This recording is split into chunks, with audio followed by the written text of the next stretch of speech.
This is the disclaimer for Wildlife Control Consultant and Pest Geek Podcast for the Living the Wildlife podcast. Always follow national, state, provincial, and local laws when using pesticides and/or other control methods to manage pests. Wildlife Control Consultant, LLC, Pest Geek Podcast, Living the Wildlife Podcast, Stephen M. Vantassel, or their or his affiliates are not responsible for followers' use of the information provided here. Hi everyone, Stephen Vantassel, Wildlife Control Consultant, bringing you another episode of Living the Wildlife Podcast as part of the Pest Geek Podcast family. Hey, glad to have you on board. Here I am recording in June. We're having a beautiful day here in central Montana, and I hope it's beautiful where you are as well, or perhaps hopefully you're enjoying the weekend, which I'm doing some work here on Saturday. So again, glad to have you on board. Do take a few moments, if you would, and subscribe to our channel, and also visit us on Facebook in the Pest Geek Podcast area. Join the revolution, as Frank calls it. So we are going to have an opportunity there at Facebook to exchange ideas and to share and to talk, and so it's definitely a place where you can get some community, and so we want this podcast, of course, to be useful.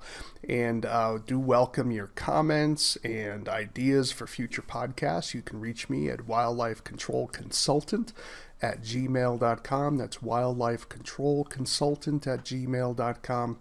Would love to hear from you, because today's episode actually is a suggestion from one of our listeners, and so I'll just say, you know who you are.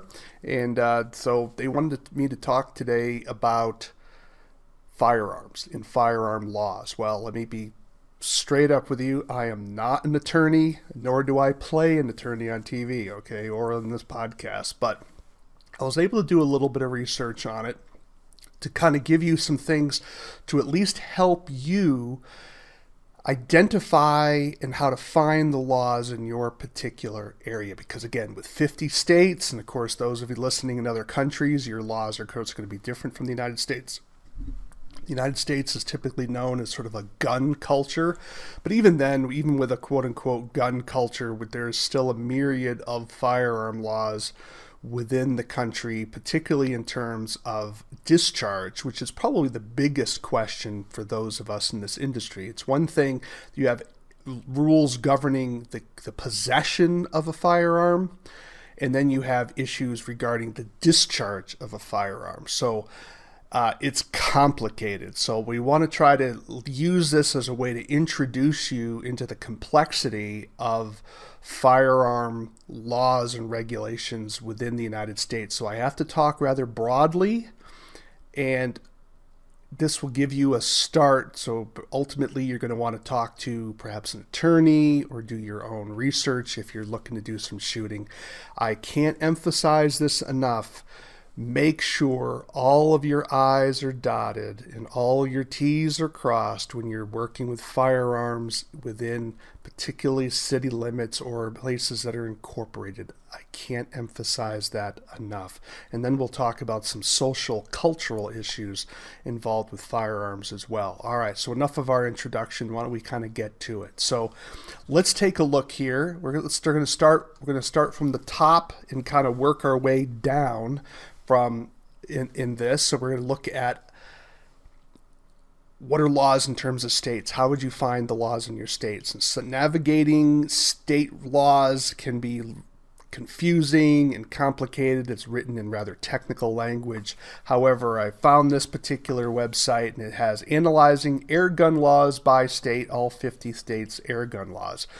And you can do this at a website called, let me give a little plug for it, outdoorever/air-gun-laws-by-state/.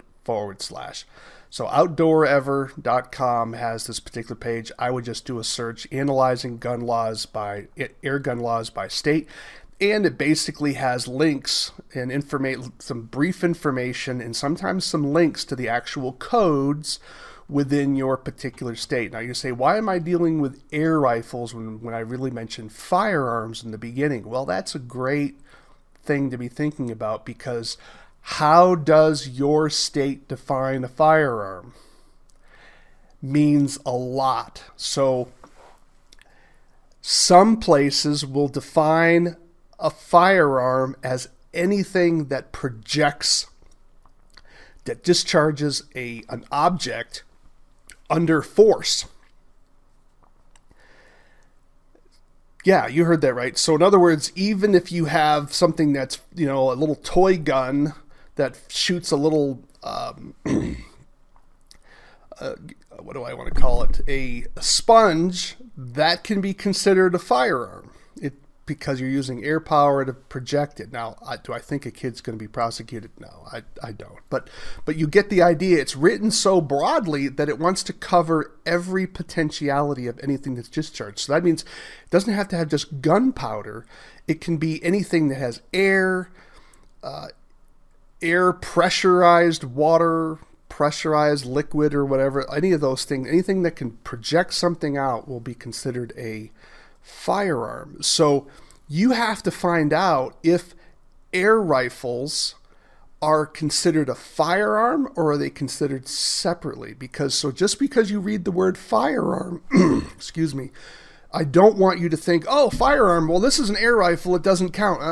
You got to make sure you find the definition, because all of your statutes will have a section. Usually it's the first section. Let's say if they have a section that says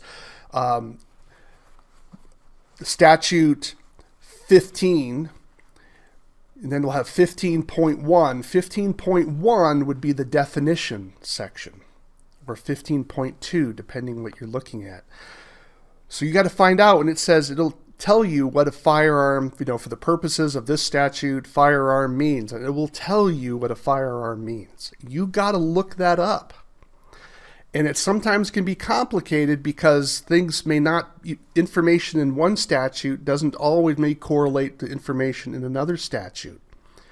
So that's why there's lawsuits, right? Because sometimes legislatures don't write law that is consistent with other laws that they've created. And then it creates a conflict that the judge has to create. So you don't want to be involved in that.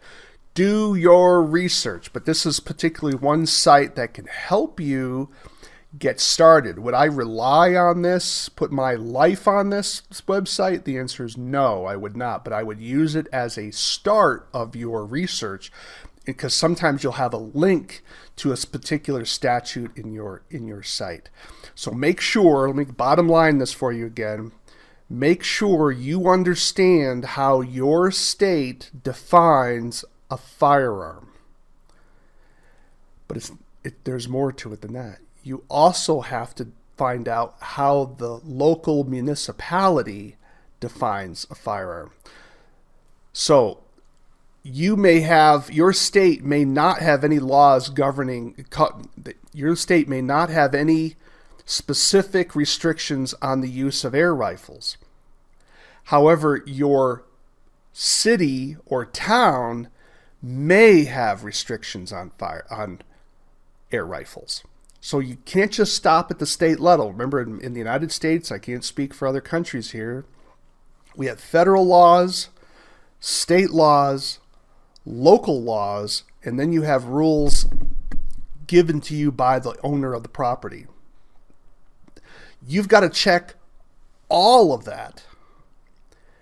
And you have to make sure that the liability insurance that you have for your business allows you to use firearms.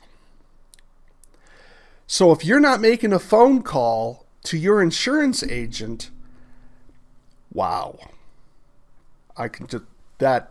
you are crazy. All right. So let me be clear. If you are discharging air rifles or firearm or traditional firearms that use powder, without talking to your insurance company to make sure that you're allowed to shoot guns, you are out of your living mind. Because if something bad happens, your insurance company may say, sorry, that wasn't part of your policy. You violated our policy, right? And you may be up the creek without a paddle, as they say. So you need to make some serious phone calls here. I do know that there is one insurance company. This is the one offered from the National Wildlife Control Operators Association. My understanding is that they allow their policy does cover does cover firearms or can cover firearms. So that, not a recommendation. I'm just simply telling you that that's one place you can look up. You have to be a member of NUCOA in order to participate in that insurance program, because but not every, just because you have a pest control insurance, you have to find out, they may think you're just spraying chemicals and not shooting guns, right?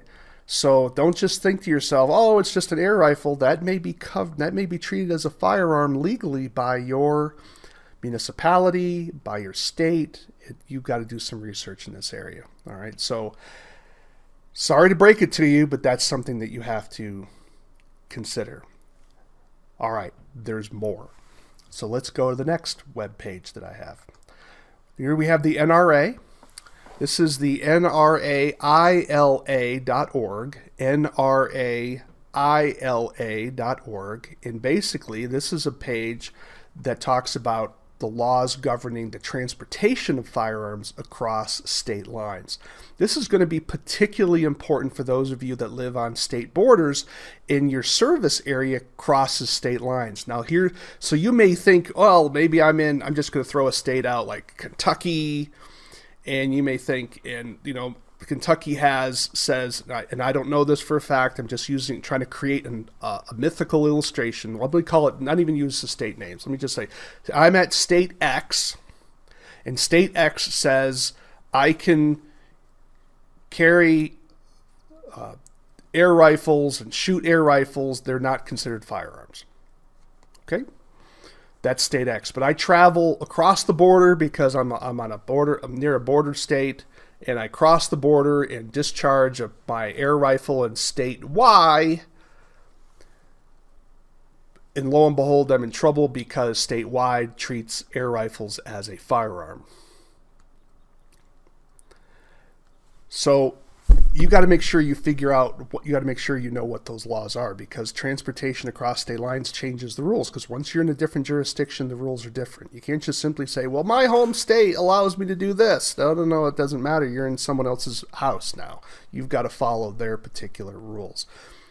And understand there's two different questions here. You have the issue of the possession of a gun, and then you have the second issue of the discharge of a gun.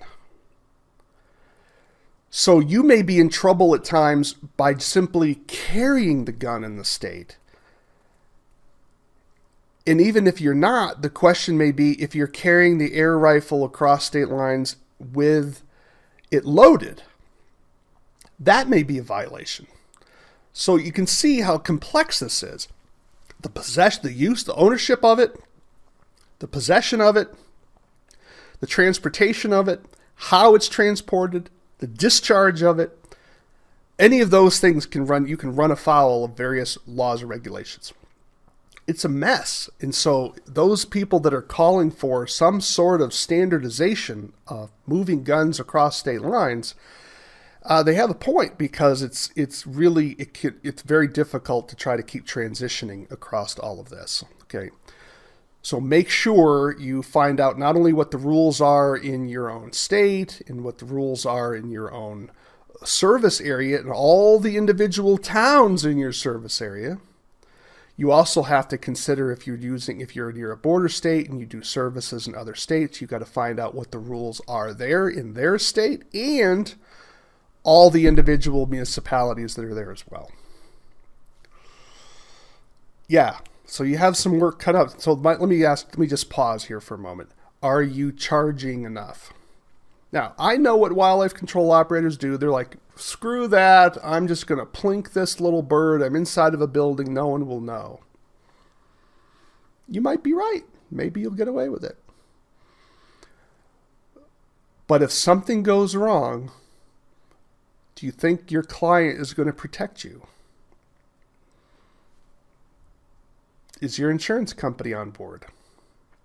Just throwing it out there, folks. Yeah, this is why self-employment is not for everyone, because there's a lot of work to it, and the regulations can be very punitive and damaging to you. So this particular page from the NRA talks about the complexities of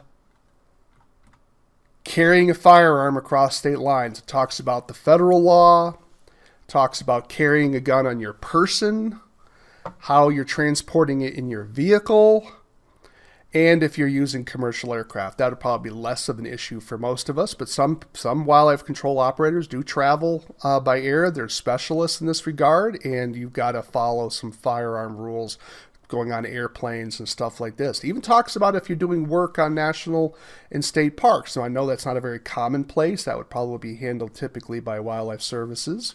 However, there may be times where wildlife services is not involved, and maybe you're going to be hired as a private contractor to go in there and do some of this stuff. Then you have jurisdictions with special rules. That's, whenever you hear the word special, that should tell you something to be nervous. Look at what we have here. Jurisdictions with special rules. And of course, it's all your leftist states, right? All of your communist type states. And here they are: California, Hawaii, Massachusetts. I used to live in Massachusetts. New Jersey, New York, Washington, D.C., of course, Canada, and Mexico. And then you have United States residents returning. So the states, shouldn't be any surprise there. We're not talking about Alabama or Mississippi, right? We're talking here about California, Hawaii, Massachusetts, New Jersey, New York, places that believe, I'm doing a little political here, but these states hate the Second Amendment. So shouldn't be any surprise there that they would be very difficult states to work in. So make sure you're following the law when you're working in these particular states, because some of these places will want to make an example out of you. Or certainly they could tie up a lot of your days. So a job you thought was only going to take an hour, maybe taking you days because of all the legal wrangling you got involved in because someone saw you shoot and they called the police, and then you have other issues there. So make sure you're careful when you're crossing state lines as well. Now, let's talk a little bit about municipalities. And so what I did was a little bit of a search about municipalities. I've done this here in Montana. This is where I live. And I would think, well, Montana is going to be a pretty loose state. We're still kind of a frontier state. We just got our second representative in this last census. We're now, I think, probably 1.3 million or so people. I mean, understand that many of you live in states where your major cities are over 1 million people, right? So we have 1.3 million people in the entire state, and we're the fourth or fifth largest state in land mass in the United States. We have a tribal area, this is where Native Americans are, one of the tribes we have in our state. Their tribal area is larger than the state of Rhode Island. Okay, that kind of gives you an idea of just how massive Montana actually is. So we are a gun state extraordinaire. There are raffles for guns. Churches are giving away guns. I mean, it's just, there's a lot of firearms here in Montana. So let's take a look at Miles City. This is a city in southeast Montana. And, again, it's a city of 10,000 people. And not known for being, it's not like Bozeman or Helena or Missoula, which are very liberal cities by Montana standards. And look what they have here for their rules. I'm just using this as an illustration, okay? So notice how they define it. Firearms. How they define it. Whenever in this code, the word firearms shall include the following. And notice what it says. Any small arms weapon, including, but not limited to, that's the key word there, not limited to, rifle, shotgun, pistol, or revolver, which fires a projectile which is propelled by gunpowder. All right, fair enough, gunpowder. But then you have to look at the second definition. Any BB gun or pellet gun, with the exception of toy-type guns which shoot non-metallic projectiles at a velocity which is not great enough to penetrate human skin. So here they have an explicit exception for toys that are incapable of penetrating human skin. But all of your other BBs and pellet rifles are considered firearms within the city of Miles City, Montana. And this is not a unique state. I'm not telling you that this is not unusual. More and more cities across the country have this type of regulation. So even if the state doesn't have any rules governing air rifles, the city that you're working in may treat air rifles just like you were shooting an AK-47. It would be no different legally. It has the same legal restriction on it. Okay, so that's the definition of a firearm. Then it goes down to the discharge of firearms. It is unlawful for any person to willfully shoot or fire off a firearm within the limits of the city. There you go. That's right off the bat. And then it has other expressions. What are the violations for it? Punishments $500, perhaps 6 months in jail, and it goes on. Then it talks about carrying a weapon in a prohibited place. Dirk, dagger, firearm. Remember, air rifle. So if you're carrying an air rifle and you're working inside of a U.S. post office, the U.S. post offices don't allow weapons inside. So you're going to have to make sure you get the right exceptions to all this stuff. And let me be frank, you better get this stuff in writing. Don't just take someone's word for it. You better have it all in writing. You better dot your I's and cross your T's. And then it talks about carrying of firearms by minors. And that sort of thing there. So understand, this is just a small town, 10,000 people, Miles City, Montana, okay? And then it talks about a little bit more about the offenses, how it's unlawful. Here's another section. Notice we had chapter 16 of this ordinance in Miles City, but then you go over to chapter 18. It talks about the unlawful discharge of firearms. It says, no person shall shoot or discharge any bow and arrow, pistol, rifle, shotgun, or any type of firearm within the city, except when done in the lawful defense of person, property, family, or in the necessary enforcement of law by a duly authorized law personnel. This is basically so you can shoot someone in self-defense or to protect your property, but otherwise you're not going to be, and also to protect police officers so they're not violating the law of the area for discharging their firearm. Possession. Here we have 18-202.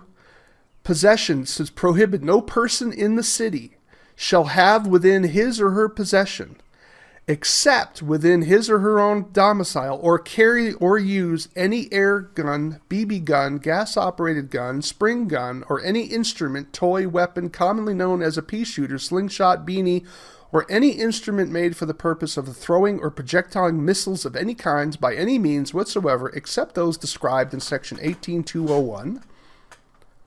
Whether such instrument is called by any such name, in other words, they're trying to get rid of people that try to get cute with names and stuff like that. You can't possess these items. You can say, well, how am I supposed to have it in my house? Well, this is what it says here. You can own these firearms and projectile shooting items unloaded in your vehicle, provided you're transporting it to a location outside the city where you're allowed to shoot. So even the mere possession of the gun, it has to be unloaded within the city. Even if you're just traveling through it. Okay, you got to make sure, so you have to make sure you're following all of your rules here. And yeah, does it sound complicated? I would make like an Excel spreadsheet and create a chart. And then the problem is you have to find a way to make sure that if the regulation changes, you're somehow notified. I don't know how you're going to do that easily, other than maybe go on Google News and create some keywords so that you can get notified by email when that news clip comes out in the news.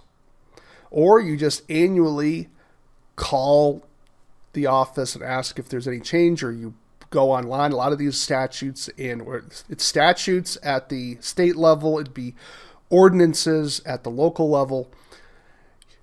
A lot of that stuff's online now, and you just simply visit the page on a regular basis. Part of your annual review when you start the new year, are there any changes in the regulations? That would be the way to go. At least start the way, but then you hope that nothing got changed halfway through the year. So Yeah, it's hard, right? So this is difficult. This is difficult stuff. So I also visited another webpage about what are some of the penalties. What happens if you screw up and you do something wrong? What are some of the penalties involved here? So this particular website called criminaldefenselawyer.com has an interesting page here about the different types of crimes you can commit with your firearm. Okay. And there's a lot. So notice what it says here, the unlawful discharge of a weapon, and then it defines it. The unlawful discharge laws typically punish the unlawful firing of firearm, but they may also apply to other weapons such as crossbows, blowguns. Didn't even talk about blowguns here, right? Or BB guns, pellet rifles. These prohibit firing of any weapon within certain areas or under certain circumstances. We've certainly talked about that. Illegal use could be brandishing a firearm in a threatening manner. This is what people never want to be doing that. Okay. Firing a weapon within 100 yards of a school. Some of us get hired for school issues. Are you using a firearm there? There may be additional rules governing schools. Intentional neglect or careless discharge. Now, I hope that no wildlife control operator commits this problem. I would fully expect and be shocked if I heard a wildlife control operator being negligent in the discharge of their gun. You know, you got to make sure you know what your backstop is. Can you make the shot? Are you out of range? Do you have enough power? You're thinking about, is someone going to cross through the line of fire here? You're not getting tunnel vision. You're looking around. You're seeing. You know the location. You have control of the situation. You know where that projectile can possibly go, and you have things sighted in properly. So this shouldn't be an issue. But if you're just simply, well, I have one bullet left, let me point it in the air and fire it off, that's a negligent use of a firearm. Okay? Or if you're just shooting it at the ground because you don't want to discharge your gun properly and that bounces up and hurts somebody or destroys property, that would be careless discharge of a firearm. The location and timing of your shooting, right? So many cities have restrictions that you're not allowed to shoot at all within the city limits or the town limits. And unless you're firing at a range or shooting gallery, which has a specific exemption for that particular location. Penalties. What are some of the penalties involved here? Well, you could get jail time. You could get fines. You could get both. You could get probation. And you could have firearms restrictions placed upon you. For example, federal firearms law prohibits any convicted felon from possessing a gun. So if you get convicted of any type of a felony, you've lost your ability to own firearms. So, yeah, does it sound complicated? Yes, it does. So let's try to summarize again what you need to do if you're going to be using firearms. Again, I'm treating firearms as anything that shoots a projectile or a missile, as they call it, capable of penetrating skin. You got to make sure you know what your state law is, what your local law is, if you're traveling to a different state, what the other states' laws are, and what their local laws are. So whatever your geographic area that you're working in, you've got to know what the state law is, and for every individual municipality within your service area, you've got to know what those rules are. And you then have to follow whatever rules are based at the particular location, because you may be working for a company that has its own policies. So we have statutes, we have what's it called? Policies. What's the word I'm looking for here? I'm sorry, I forgot the. We have statute, code, policies. So statute at the state level, code at the municipality level, policy at the individual business level. You got to follow all that, right? I'm assuming federally, none of you have a felony in your record and are prohibited from carrying a firearm. Okay, so then there's federal laws as well. Then you have to make sure you are looking at how you're transporting that gun, how you're discharging that firearm. Do you have permission to discharge that firearm? You want all of that in writing. And then, of course, you've also consulted your insurance company to make sure that you're covered if something goes wrong. So you're not just simply saying, oh, I have a pest control insurance. Well, does that pest control insurance cover firearms? Just like if you're spraying, if you're a regular B&G type PCO and you start getting into termites typically is a different rider on your insurance policy. Just because you have a pest control policy doesn't mean it covers termites, right? So termites often is a rider on that particular policy or a different policy altogether to encompass termites. Same way with firearms, right? You want to make sure that you're covered on that, okay? All right, that's the law. We haven't even talked about the social issues, and that is you have to be careful that even if you're following all of the laws, walking around with your air rifle or perhaps a gunpowder type rifle in public where people can see you can really elicit a lot of fear, because we've had a lot of people, unfortunately, there's a lot of anger in this country. A lot of people just take their frustrations out and start shooting up areas. And so people are very wired when they see a firearm.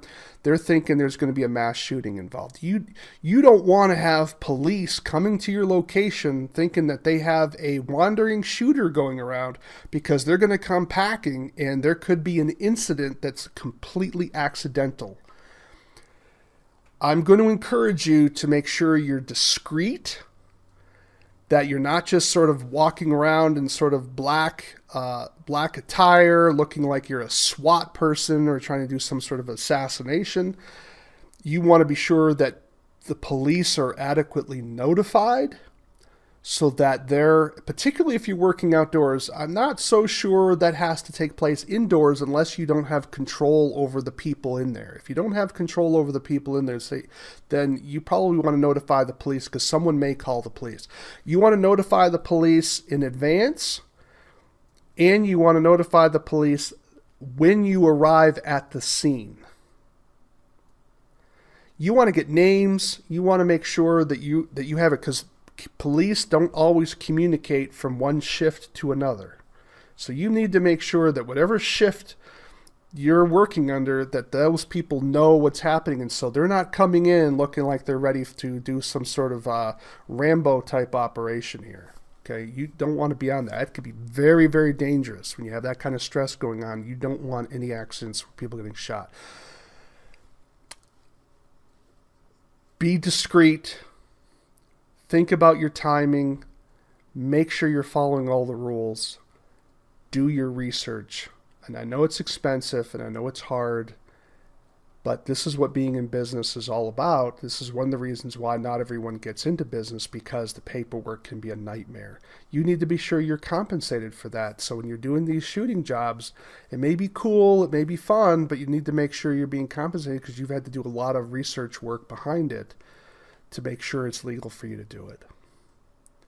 Because remember, and we haven't even talked about knowing your firearm, where that projectile is going, because once that bullet or pellet leaves that firearm, it's gone. You cannot get it back. So you better make sure you know what you're going to be hitting, because there's no redos, there's no reset button on this. Okay. Well, I certainly hope that was helpful for you today. Probably not the most uplifting or profitable podcast you have, but maybe it's profitable in the sense that I can save you a world of hurt down the road to make sure you have all your ducks in a row when you're dealing with firearms. I'm Stephen Vantassel, wildlife control consultant, and this is part of the Pest Geek podcast. We're glad to have you with us again. Take that opportunity to subscribe to the channel, join us on Facebook. We'd love to have you, and then drop me a line. Tell me what other topics you would like to have. Today's topic was a suggestion. I didn't think of it myself, and this was suggested by one of our listeners. Thank you very much. So I've checked it off, just letting people know that I do read my email. And again, it's wildlifecontrolconsultant@gmail.com, wildlifecontrolconsultant@gmail.com, or you can visit my website at wildlifecontrolconsultant.com. And again, this is the Living the Wildlife podcast. Why? Because we want you to live the wildlife. not be the wildlife.